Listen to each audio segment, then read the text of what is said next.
Hello, and welcome back to Therapist Plays Disco Elysium. All right, on today's episode, we're engaging in probably one of the most important tasks for myself and Kim yet. We're gonna play some board games, mostly to pass some time so that we can increase our perception to finish out the church quest and then finally go look for Ruby. I have to say, I absolutely loved this little section of the game.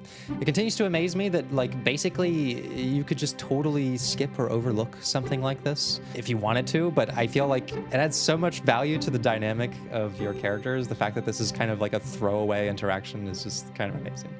So, we're going to talk about the importance of having interactions like this, where you and someone you're close to engage in something where you have shared values, and what it means to really cherish someone else's presence. This is one of my favorite interactions with Kim in a game full of wonderful interactions with Kim, so I hope you enjoy. Hello, and welcome back. All right. As I record this, it is literally January 1st, 2025. Guys, I thought that I would be finishing this game in like summer 2024. So obviously that didn't happen. But I can confidently say that I will finish this game and this series by 2026. At least I can confidently say that. But I'm in no rush because I am quite enjoying this part of the game. You know, we're kind of trying to wrap things up before we go and do all the serious stuff for the last leg of the narrative. Look at that. We're hyping ourselves up here. But I'm enjoying these moments, you know, these moments with Kim and just kind of goofing off. We'll cherish this when it's all over, which is probably going to be a theme of today's episode, because we're going to engage in the super serious activity of passing the time with board games. Since we really just need to kind of increase this so that we can get our perception up, do the church quest, go look for Ruby. That's been the plan for like 6 months at this point. But we're close, as Egghead would say. We're very close. So let us engage in a bit of cooperative or competitive fun with some board games here. Let's see what we got. A small mountain of colorful board game boxes. There are numerous types of games for all ages. A lot of shelf space seems to be taken up by Wirral-related merchandise. The Wirral. The famed creatures of that game we discovered upstairs. Oh, Suzerainty. That's the one that Gary and Moray and Elena played, I think. Let's play that. Wonderful choice, sir. A wholesome family game. All right. A wholesome family game. I mean, Kim and I are kind of like family. Let's check it out. A civilization building board game where you get to choose a nation and set off to colonialize and exploit other cultures. Okay. That is the kind of wholesome family fun that I'm down for. A star-shaped note on the box proclaims the game now includes a completely new genocide option. Well then. Fuck, I guess I'm not really that surprised that this is something Gary would be into. In your hands, you hold a brand new copy of the game, Suzerainty. It's snugly wrapped in a skin of plastic.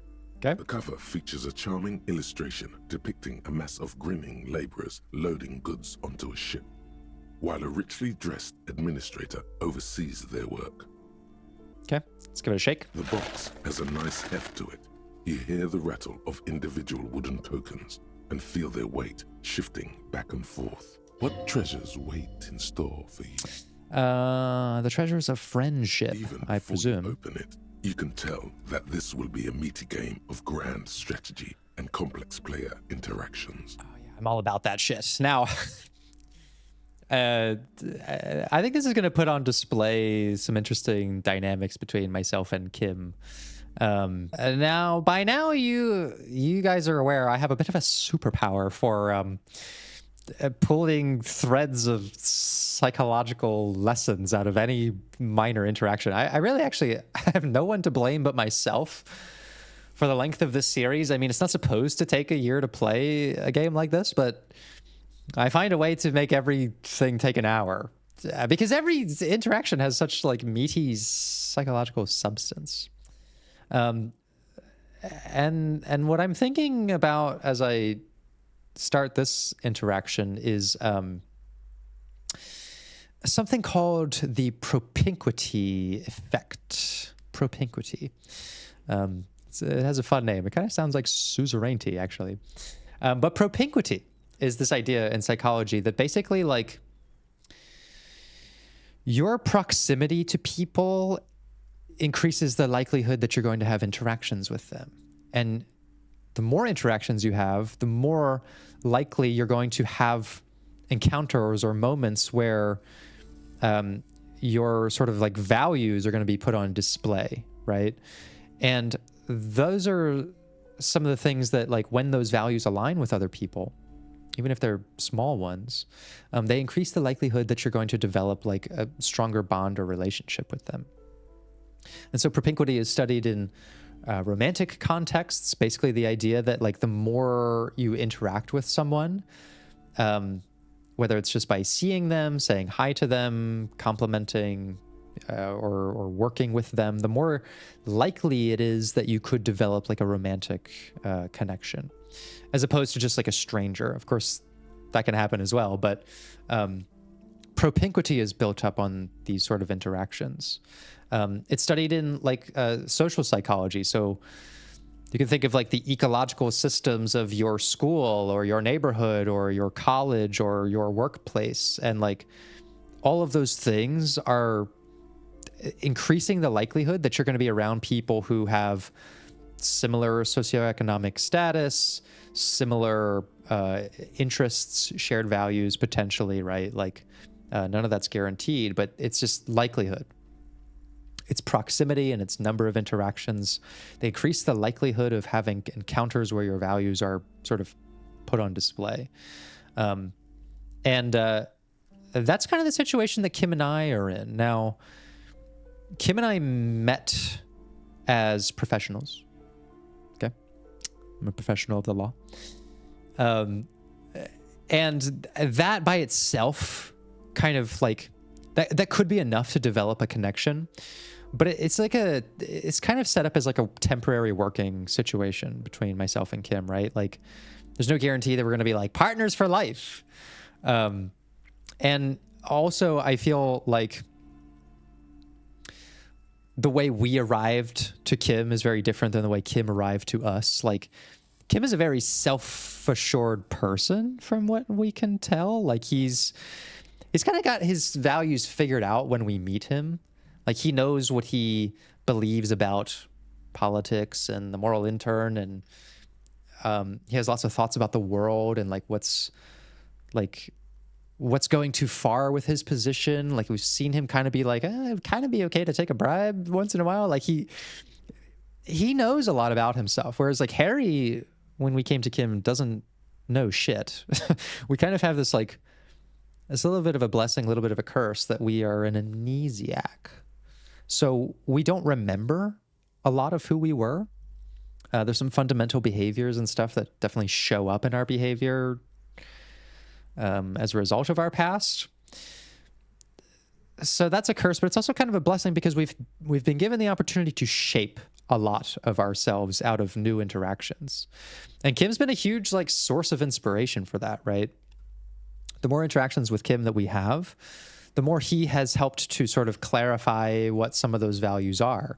Like he's the perfect archetype of like a good cop and a good person, generally, with some flaws to sort of measure ourselves against, like a barometer for seeing if we're going too far. like his composure during certain events or his reaction to like light bending guy stuff. So he's very valuable to have around for that. Now, propinquity between myself and Kim is likely to build because, well, of the amount of time that we've spent together.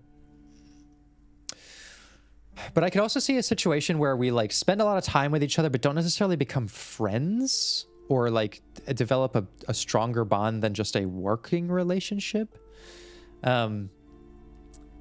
Because a lot of the like major events in the case, like let's say when we met the pigs, let's say when we encounter Everard Clare or Joyce, or you know, we've interacted with Kuno. Like there's been like big events where naturally the kinds of decisions you're going to make are very values driven. Like, do we take the bribe from Everard? Do we try to exert power through authority and aggression? Or do we take like a softer approach to people we see as vulnerable, like the pigs, right? Like Kim's actions and my actions in those moments are going to be forcibly put on display. And because we've spent time with each other, we're going to see, oh, does this person act in consistency with those values? Are they an opportunist in these situations? Or is that like actually something I can register as their true character? And so all of those interactions are much more likely to build this very special thing of propinquity with one another, kind of increasing the likelihood that we become like genuine friends, genuine pals. It's good for like negotiation. The more often that you interact with a checkout person like Fritta Girl, maybe the more likely she is to give you a discount at some point because you've engaged with her in some way, right? If you were going to haggle at a store and it was the first time you ever went in there versus like the 100th time, I think you'd have better chances of haggling, you know, if you knew something about the person, right? So you can very intentionally set out to build propinquity by increasing the interactions and increasing the number of value displaying encounters, right? So that's what's interesting about our dynamic. Like I said, Kim is very self-assured, whereas Harry, we're sort of still developing a lot of those core values. Like we're measuring them against Kim, but like at least my Harry, I like just look how much compensation we have to do. Like we walk around like constantly changing our clothes, which I do consider canon. Like I do imagine the actual length of time it takes to like prepare myself with a new pair of clothes before every conversation, and Kim sitting there, hands clasped behind him, patiently waiting for us to finish. That's all canon. And so we can register Kim's, you know, patience as he's tolerable to our sort of like impulsive behavior and eccentricity, right? We also go around wielding like a fucking giant crowbar to demonstrate our strength. I can open things. I'm a strong person. And a fucking a blunt saber to show our honor or something. Like we are very clearly not so self-assured in our fashion sense, in our morals, in our behavioral consistency. We fucking act all kinds of in contradictory ways. And yet we have been working to refine those values over time in proximity to Kim, right? And I think that if we were like not actively working on building some propinquity with Kim, and we acted in another like way, if we were like super mean to like a Ned and Kuno and we didn't try to help people and we were just out for ourselves all the time, I imagine moments like the frozen motor carriage where Kim allowed us the emotional space to sort of like learn that we made an attempt on our own life would have gone very differently. I don't know, and I will never know because I'm not playing this game again unless I want to be here for another year. Maybe I'll play it again in some point in my life, not for content, but yeah, I just imagine that scene going very differently.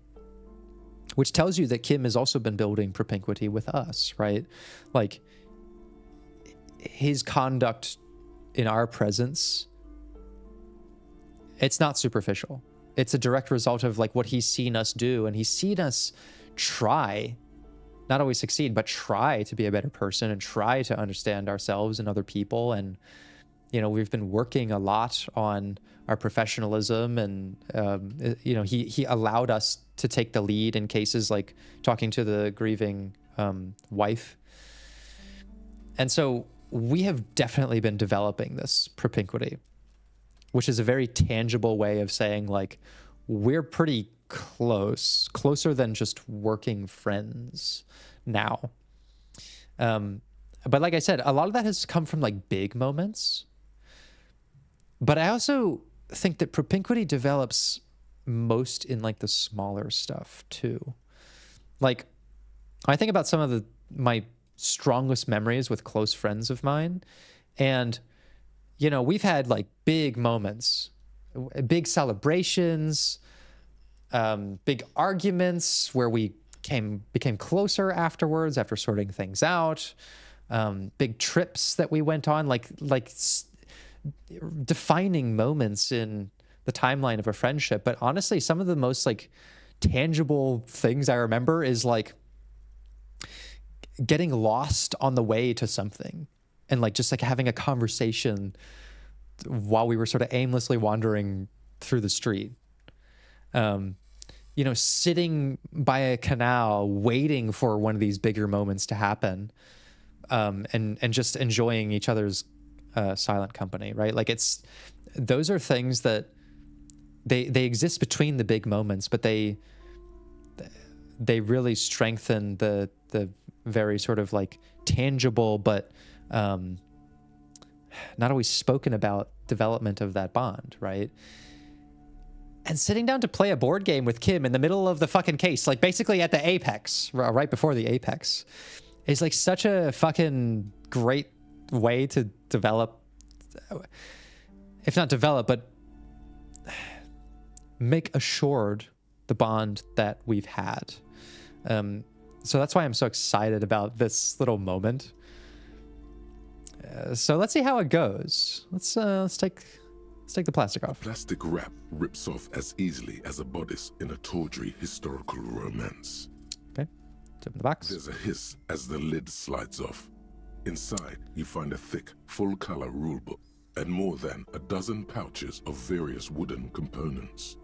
Okay, we'll skip the rule book for now. So let's take a look at those components. Open up a number of pouches containing wooden tokens. There are also several punch boards with other cardboard components that will need to be punched out before you can play. Okay, let's punch them out. Each cardboard token makes a satisfying tsk as you pop it out. Soon, a neat pile of cardboard coins and counters has accumulated before you. All right. What? You're not going to offer to let me punch any of them out? I knew Kim was a gamer. He acts all cool, but he's enjoying this. Oh, well, I feel a little bit sad now that I didn't let Kim punch any of the cardboard out. Maybe he could do something with the tokens. In addition to the worker and building tokens used by each player, there are also several piles of colorful resource tokens, each representing one of the game's 4 principal resources. Okay. From the Empire of Safre, orange apricot tokens. From Ilmarat, the ancestral name of Ilmara, gray marble block tokens. From the Seminine Islands, white sacks of sugar tokens. And from Supra Muindi and Sarah Maritza, magenta tokens for unprocessed cocaine leaves. Okay. Apricots and cocaine. Again, it's fun for the whole family. Oh, those are nice. Lieutenant picks up a sugar token and admires it. Kim, being a secret gamer, is such a satisfying revelation. Okay, let's put him back for now. The open game box before you. Let's take a peek at that rule book. Welcome to Suzerainty, a game of economic strategy for the whole family. The rulebook is sumptuously illustrated and thick as a Gradian novel. Finally, a proper game to teach children about the importance of trade and the global economy. Economic strategy, more like rapacious plunder and exploitation. I kind of feel like Harry would be a little lost on that element. No, wait a second. We're recently developed our tourism into the communard lifestyle, and I would imagine in a very superficial way we would go quite extreme on that and just develop a strong opinion about this, even though our opinion is very underdeveloped right now. Yeah, it's about exploitation, all right. Colorful illustrations depict cheerful workers picking apricots, hauling marble sculptures out of crumbling temples, and harvesting a strange magenta-leafed plant. Everyone is smiling. Okay. You begin to suspect there may be a political agenda to this so-called family game. Only one way to find out. A political agenda, huh? All right. I'm an expert on that, so let's keep reading. The instructions are opaque at first and introduce many concepts you're not familiar with. Fortunately, there are many diagrams and examples throughout. Okay. You soon figure out the basic conceit. Each player represents an administrator for the suzerain of Revachol. Your objective is to increase the suzerain's wealth and renown by accumulating victory points. Victory points. Okay. How do I get these victory points? Where the suzerain's vassals come in. The game features 4 vassal nations, each one home to an economically important resource. Okay. Each turn, the player collects resources from vassals where they've placed workers. They may then rearrange their workers, fulfill contracts for coin and bonuses, or build structures back in Revachol. Okay. As you leaf through the pages, your eye catches on a sidebar labeled Advice for Beginners. Ignore it. Just tell me how the winner's determined. The actual scoring system appears infinitely complex, with a series of tables and appendices required to compute each player's final victory point total. Yeah. You skip that part for now. Skip that part. I am. I feel like Harry's. He's an impulsive person. Okay. We would not be reading the fucking rule book. Let's just be honest. All right, let's fucking get started here. Kim, do you want to play? This is amazing, by the way. This is the one time, I think, where I did not have to ask Kim to get involved. he just involved himself. When I started punching out the cardboard, he's like, whoa, whoa, whoa, whoa. You're not going to let me punch anything? Kim, do you want to get involved? The lieutenant looks over the rulebook before he sees something that makes his eyes go wide. This guy's eyebrows shooting up. Holy shit. The average playing time for this game is 1 to 6 hours. That's perfect. We need that. I'm not sure we can afford to set aside that kind of time for a game. Come on, Kim. Kim, come on. We've got time for it. What is detective work if not an elaborate game? You need logical inference, attention to detail, the ability to analyze your opponent's motives. That's right. This is a very convincing way to put it. Come on. It might help us to think of more creative solutions to the case. I do feel like my thinking has become somewhat rigid. Maybe a little diversion to keep the mind limber is just in order. That's right, Kim. You gotta have a limber mind. See? He's doing the hard work himself. All he needed was a little nudge. Kim the gamer. I didn't need to get him involved in anything. All right. You've convinced me. Yes. How do we play? I read the rules already. I'll show you. Explain the basic procedures to the lieutenant, who seems to be a quick study. You each take your bag of tokens and counters and unfold the board between you. Oh, this is going to be awesome. In the center is the crown of Revachol. Radiating outward are her colorful vessels, each one supplying some raw material desired by the suzerain. Apricots from Safre, archaeological treasures from Ilmarat, sugars from the Seminine Islands, and magenta cocaine from Supra Muindi. I feel like Kim's gonna go for those apricots. There's also a neat little log to keep track of your progress, in case you need to put the game away and return to it later. No. We're fucking mainlining this thing until we're done. The lieutenant goes first. He draws a contract card and moves several of his workers to the Safre territory of the board, and the others to the Seminine Islands. The Safra territory. Oh, he is going for the apricots. The apricots and the sugar.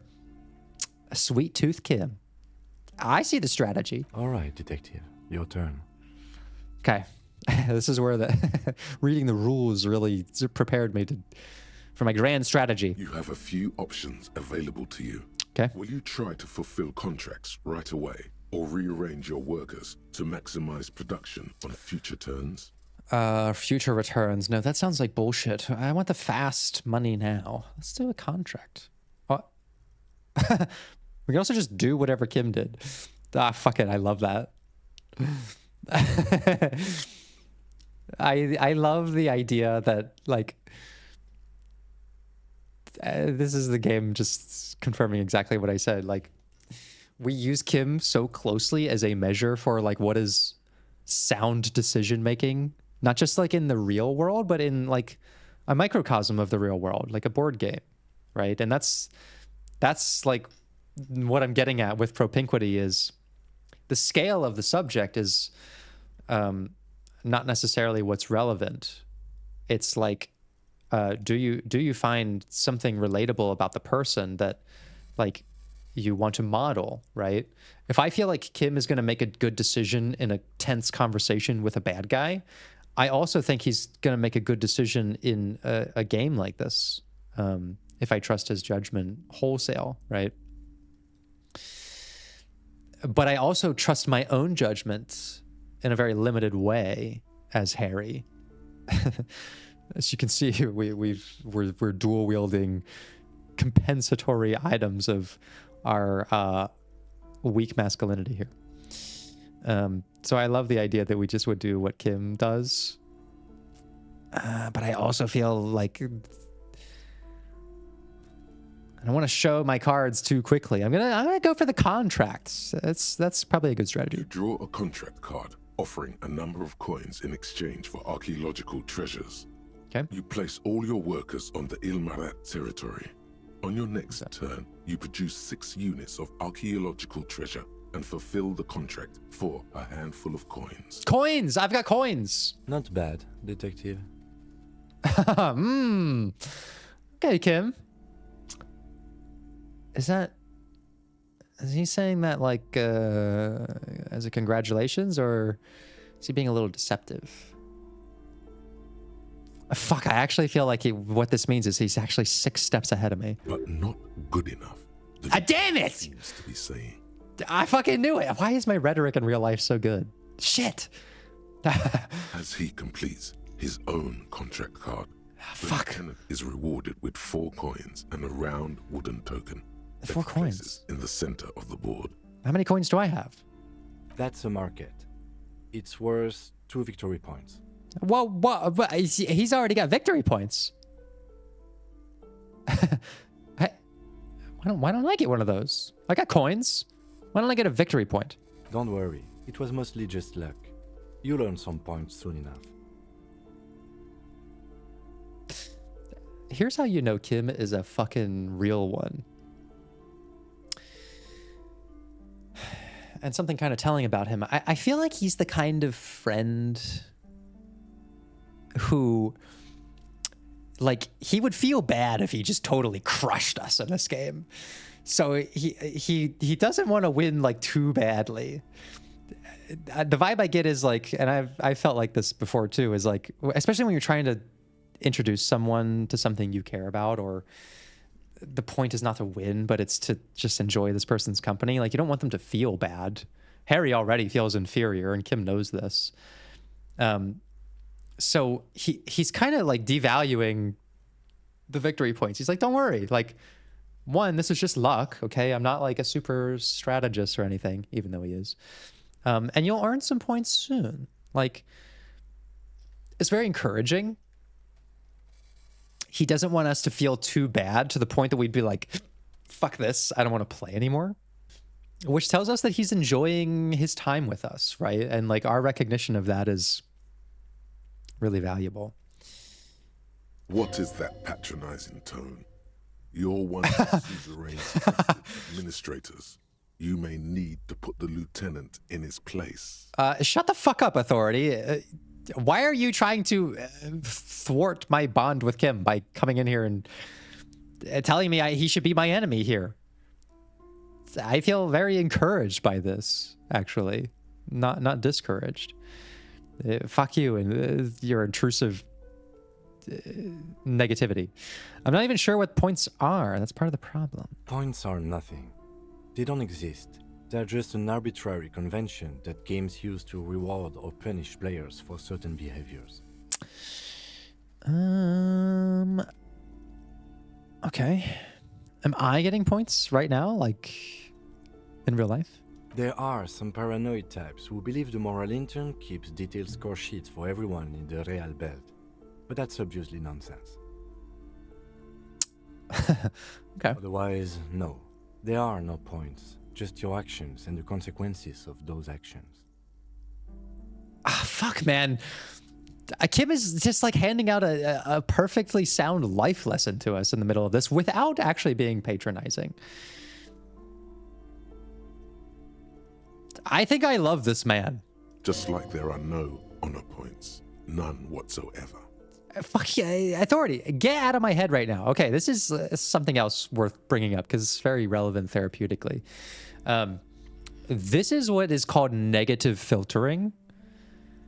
And it is a huge problem in working psychologically because people don't even often realize they're doing it. But lots of the time, you're having positive experiences that you filter as a negative experience, right? Like, and it all depends on your perception. If we bought into what Authority is saying, like if that was our genuine perspective, I think it gave us a choice earlier to like be upset at what Kim is saying, or that we didn't get the points, like that we glower. Basically, like Kim is like, he's deactivating our defensiveness and our inferiority by saying like, dude, don't worry, you know, I'm not that much better at this than you. It was just luck, and you'll get some points soon. Like he's ensuring that we are both having fun. Like he's trying actively to maintain that. He knows the objective of the game is not to win, but to like have a good time with me. But Authority's like, why? What is this fucking bullshit patronizing tone? Like you could code that as a negative thing if you wanted to. You need to put him in your place. Like, no, I don't think so. And same thing here. Like Kim is giving us, he's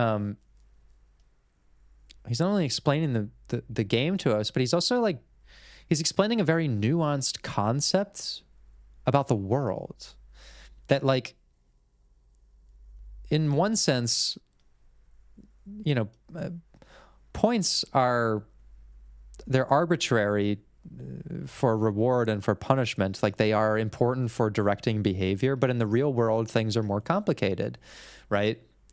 That could be very discouraging, like terrifying, because, oh, I don't know how I'm doing then if it's not so black and white. Did I do something good? Did I do something bad? Where are my points? Where are my victory points?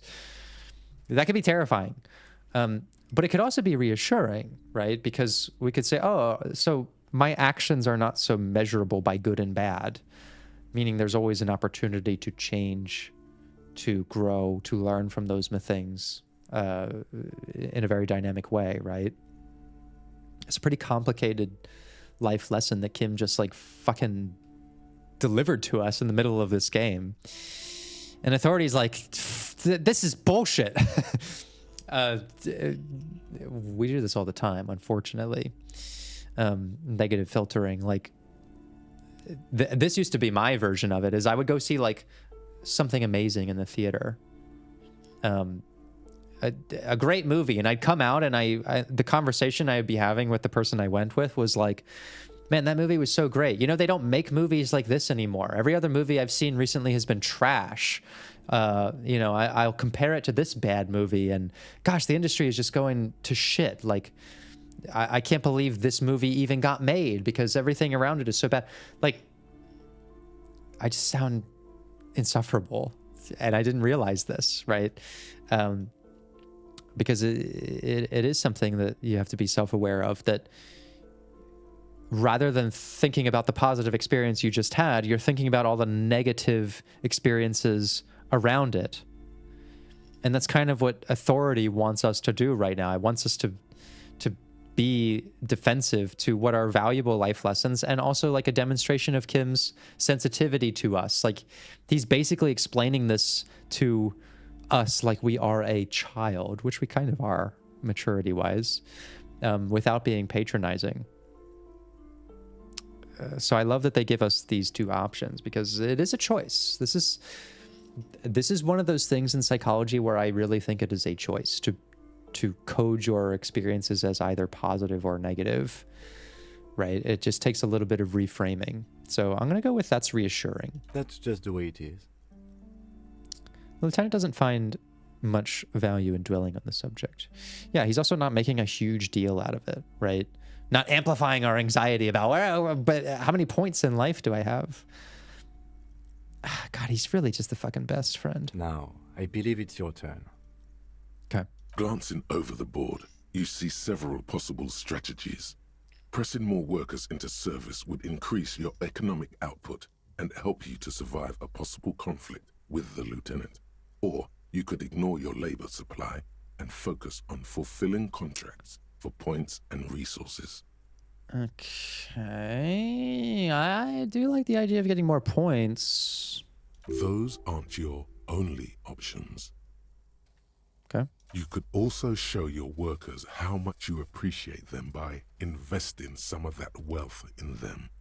After all, they're the ones producing wealth for the suzerain. Okay. I kind of feel like the game is making a statement here that, like, while that would be like a good thing to do, fucking Suzerainty is developed by fascists, it sounds like.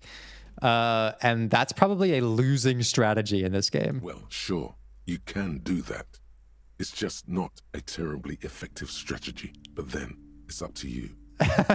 Thanks, Suzerainty, the board game, for acknowledging what I just said. Kim, what should I do? Fucking, this is like one of my favorite moments in the game, this board game thing. I love the idea that I could just ask him what I should do. And I bet he's going to be very understanding of that. Like, he knows we didn't really read the rules. I can imagine Harry trying to explain it, even though we only skimmed things, and Kim being like, wow, thanks for explaining. Okay, Kim, what should I do? That's up to you, detective. But remember, the objective of the game is to earn victory points for the suzerain. You should probably pick one strategy and stick to it. Trying to do a little of everything is usually a bad idea. Okay, I mean, that's another good life lesson, isn't it, Kim? But what about the workers? The workers are just there to produce raw resources. You're not supposed to worry about them too much. I'm not supposed to. What would Lightbending guy think about the workers? The lieutenant assumes you're playing by the rules as written. But what's the point of playing if you can't make your own choices? Now, Volition is also coming in here, similar to Authority, to like steer my behaviors towards an ineffective strategy. Volition, you're compromised. You fucking been compromised since that whole episode with Klasia. You want me to lose? You want me to fucking lose here? By appealing to like my moral values? Can invest in the workers. I mean, this isn't about feeling good about myself. It's about winning. I guess I gotta listen to Kim. should stick to a strategy. I mean, I've been doing the contracts. Let's do that. Who cares about workers or territories when the real action is in revenue? That's right. You spend your turns fulfilling contracts for sweet coins and one-time bonuses. This is actually so like Harry. Give me the coins and the one-time bonuses. It's just the instant gratification. After several turns, you have a neat pile of cardboard coins and several units of archaeological treasure, which you trade in to build a museum. That's right. You place a cylindrical piece of wood on the Revachol section in the middle of the board. It's meant to stand in for a beautifully adorned edifice filled with ancient wonders. Okay. Well played, detective. That museum is worth 3 victory points. I'm in the lead. 3 victory points. That's besting his 2, right? Now it's the lieutenant's turn to respond. He moves aggressively onto the Safre territory. Soon, his workers are producing a steady supply of extremely valuable apricots. Ah, shit, though. The apricots. Ah, fuck. How can you let the lieutenant dominate you like that? You need to hit back Fuck. hard. I get out of my head. None of you are helping me. Actually, rhetoric was a little bit helpful, but you're not helping. Okay, you're creating anxiety for me. Half-Light is making this overly competitive. For several turns, you struggle to respond to the lieutenant's burgeoning apricot empire. Eventually, you relocate the majority of your workers to Supremawindi and Saramaritsa, where they begin producing a bumper crop of cocaine tokens. Ah, now we're in business. You draw a new contract card. According to the text, there's an aristocrat willing to trade a large supply of cocaine for a number of coins and access to a rare bonus. Amplified music worth 7 victory points. A fucking 7 victory points. I'm all in. Oh yeah, baby. Cocaine and rock music go together like cocaine and rock. I love that.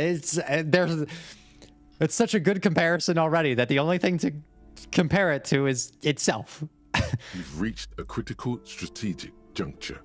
How do you respond to the lieutenant's aggression? I mean, we rock and roll, baby. We go for the contracts. 7 victory points. They will be mine. It takes several turns, but you slowly begin accumulating the cocaine necessary to complete the contract. When you do, it practically rains cardboard coins on your side. That's right. I'm a strategic genius. Feels good, doesn't it? But you know what would feel even better? You're going to say drugs, aren't you? This game is so brilliant.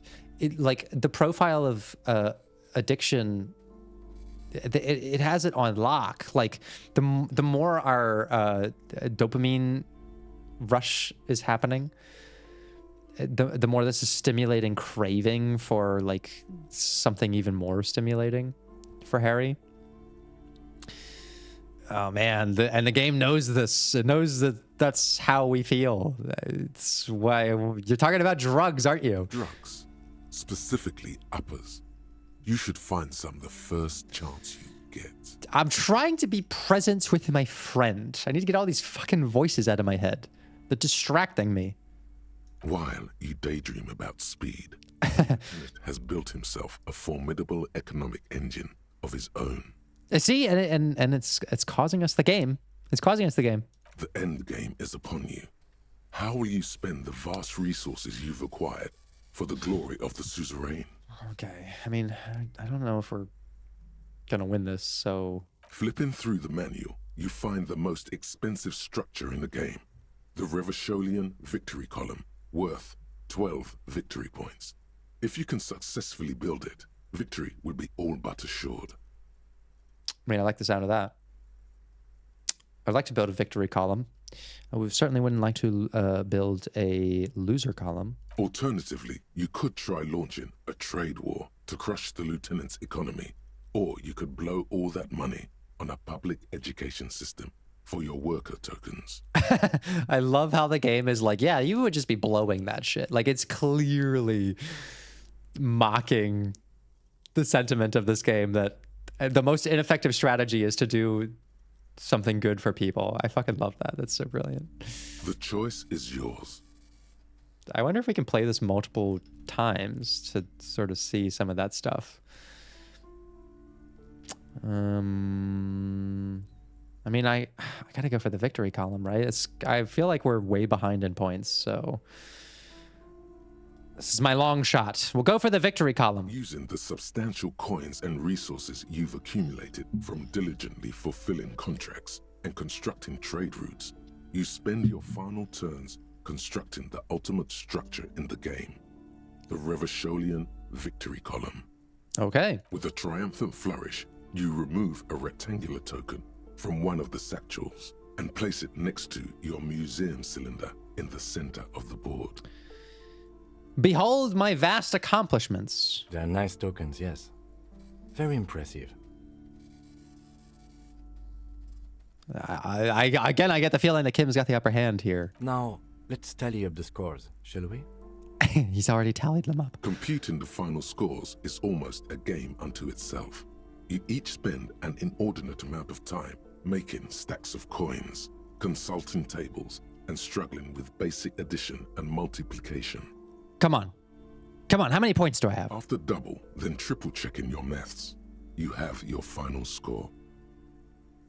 How much did we lose by? 35 victory points. The Suzerain will be extremely pleased. That's a shitload, I think. What does Kim have, like 60? I've got 26 points. What? I won? I defeated Kim in a game of strategy. Although he says he's disappointed. Looks like you won convincingly. Well played, detective. Wait. What is this? What is this feeling I have? I feel empty. I feel hollow inside. Is that it? Is that the end? That's the end of the game? Now let's clean up and get back to work. It's over? And I won? You hold the open game box before you. Oh no. Oh no. Do you remember earlier when I was saying I bet Kim's the type of person who feels bad if he wins by too much? I think I was just talking about myself.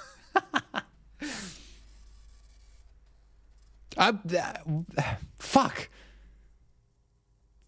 I was so focused on winning. Why was I focused on winning when I should have been focused on the experience I was having with Kim? And it's already over. You know, when this is so perfect. This is so perfect what I was saying. Like, this is not ideal, but it's actually ideal for the analysis. Which, like, when I look back on this in years on my detective career, I'm not going to remember how many points I won by in Suzerainty. I'm going to remember the good time I had playing it with Kim and punching out the cardboard and him saying he wants to punch some of it out too, and the little smirk on his face when he thought I made a bad move. Like, that's the stuff I would remember. But I wasn't present for it. I was so focused on the winning. And now I feel empty. I feel genuinely bad, actually.